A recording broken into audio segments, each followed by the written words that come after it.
Hello friend, સ્વાગત છે તમારું મારી ગુજરાતી રસોઈ ટિપ્સ ચેનલમાં. તો આજે આપણે બનાવીશું 15 મિનિટમાં બની જતો સોજી અને બટાકાનો ક્રિસ્પી અને સ્વાદિષ્ટ નવો નાસ્તો. તો ચલો આપણે સોજી અને બટાકાનો ટેસ્ટી નાસ્તો બનાવવાનું શરૂ કરીએ. તો નાસ્તો બનાવવા માટે મેં અહીંયા એક વાટકી સોજી લીધો છે. તો સોજીને મેં અહીંયા મિક્સર જારની અંદર પીસી અને થોડો અહીંયા ઝીણો કરી લીધો છે. જો તમારી પાસે ઘરમાં આ રીતનો રવો રહેલો હોય તો તમે રવો પણ લઈ શકો છો. તો સોજી અને રવો બંને એક જ હોય છે, પણ સોજી મોટો આવતો હોય છે અને રવો ઝીણો આવતો હોય છે. તો મારી પાસે અહીંયા સોજી હતો એટલે મેં અહીંયા મિક્સર જારની અંદર પીસી અને થોડો ઝીણો કરી લીધો છે. એક વાટકી સોજીની સામે આપણે અહીંયા 3 બટાકા લીધા છે. તો સૌથી પહેલા આપણે બટાકાની ઉપરની છાલ કાઢી અને છીની લઈશું.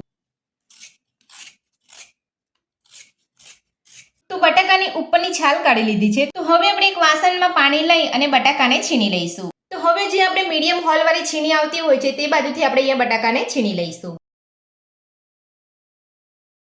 તો આ રીતે આપણે ડાયરેક્ટ બટાકાનું છીનને પાણીની અંદર જ લેવાનું છે. તો હવે આપણે ડાયરેક્ટ પાણીની અંદર જ બટાકાને છીની લઈશું.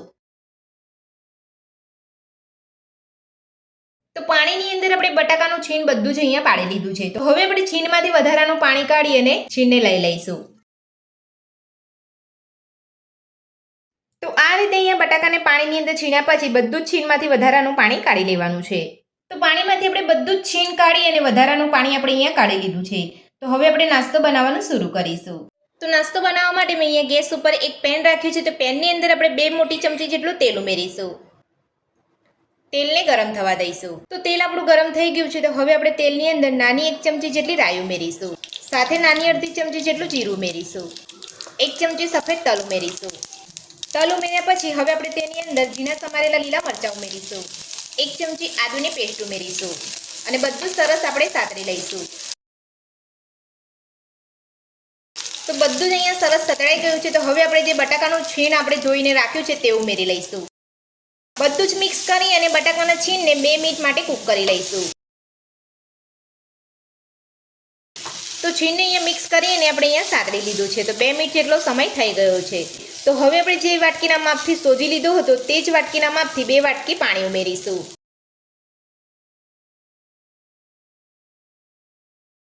તો પાણી ઉમેરીને બધું જ આપણે સરસ મિક્સ કરી લઈશું.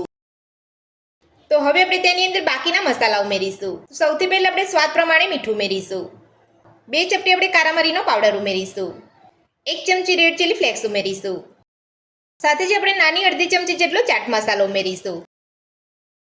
તો ચાટ મસાલો ઉમેરવાથી આપણો નાસ્તો એકદમ ચટપટો અને ટેસ્ટી બનશે. તો આપણે બધું જ મસાલો ઉમેરીને સરસ મિક્સ કરી લીધું છે. તો હવે આપણે તેની અંદર એક ઉભરો આવવા દઈશું. તો તમે જોઈ શકો છો અહીંયા સરસ ઉભરો આવી ગયો છે. તો આ રીતે આપણે નાસ્તાના મસાલાની અંદર ઉભરો આવે એટલે તમારે ગેસની ફ્લેમ મીડિયમ કરી દેવાની છે. અને જે આપણે અહીંયા એક વાટકી સોજી લીધો હતો તેને આપણે થોડો થોડો ઉમેરતા જઈ અને મિક્સ કરતા જઈશું. તો આ રીતે જ્યારે તમે સોજી ઉમેરો ત્યારે તમારે અહીંયા ગેસની ફ્લેમ મીડિયમ રાખવાની છે. ફૂલ ગેસ ઉપર આપણે અહીંયા સોજીને કૂક નથી કરવાનો.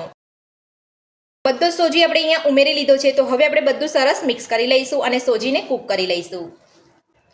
તો બધું જ મિશ્રણ અહીંયા કોરું પડી જાય અને પેન છોડી દે ત્યાં સુધી આપણે સોજીને કૂક કરવાનો છે. તો બધું જ મિશ્રણ આપણું અહીંયા કોરું થઈ ગયું છે અને અહીંયા પેન પણ છોડી દીધું છે. તો સોજી આપણું અહીંયા કૂક થઈ ગયો છે. તો હવે આપણે ગેસની ફ્લેમ બંધ કરી અને સોજીને 5 મિનિટ માટે ઢાંકીને રહેવા દઈશું. તો મિશ્રણને ઢાંકી અહીંયા 5 મિનિટ જેટલો સમય થઈ ગયો છે. તો હવે આપણે મિશ્રણને એક ડીશની અંદર કાઢી લઈશું. હવે આપણે નાસ્તાના મિશ્રણની અંદર ઝીણા સમારેલા લીલા ધાણા ઉમેરીશું. લીલા ધાણા ઉમેરીને બધું સરસ મિક્સ કરી લઈશું. તો મિશ્રણને આપણે અહીંયા પૂરેપૂરું ઠંડુ નથી થવા દેવાનું. આ રીતે નોર્મલ ગરમ હોય ત્યારે જ આપણે ધાણા ઉમેરીને બધું સરસ મિક્સ કરી લેવાનું છે. તો ધાણા ઉમેરીને આપણે બધું સરસ મિક્સ કરી લીધું છે. તો હવે આપણે મિશ્રણની અંદર 1 ચમચી તેલ ઉમેરીશું. તેલ ઉમેરીને બધા જ મિશ્રણને આપણે મસળી લઈશું. તો જો તમારે આ રીતે તેલ ઉમેરીને તમે મિશ્રણને મસળતા હોય ત્યારે તમારા હાથ ઉપર ચીપકતું હોય તો તમારે અહીંયા ફરીથી 1 ચમચી જેટલું તેલ ઉમેરી લેવાનું છે. તો હવે આપણે મિશ્રણને મસળી લઈશું. તેલ ઉમેરીને આપણે નાસ્તાના મિશ્રણને અહીંયા સરસ મસળી લીધું છે. તો આ રીતનું મિશ્રણ આપણું અહીંયા ચીકણું થાય ત્યાં સુધી આપણે અહીંયા નાસ્તાના મિશ્રણને મસળવાનું છે.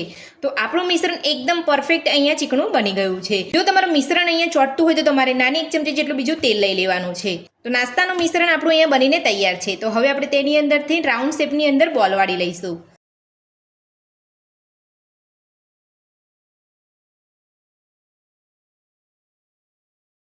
તો આ રીતના નાસ્તાના મિશ્રણમાંથી બોલ વાળી લેવાના છે. તો બધા જ મિશ્રણમાંથી આ રીતે બોલ વાળી લઈશું. તો બધા જ મિશ્રણમાંથી આપણે નાસ્તાના બોલ વાળી લીધા છે. તો હવે આપણે નાસ્તાને ફ્રાય કરી લઈશું. તો નાસ્તાને તળવા માટે મેં અહીંયા તેલ ગરમ કરવા મૂકી દીધું છે અને આપણું તેલ પણ સરસ ગરમ થઈ ગયું છે. તો હવે આપણે નાસ્તાને તેલની અંદર લઈ અને તળી લઈશું.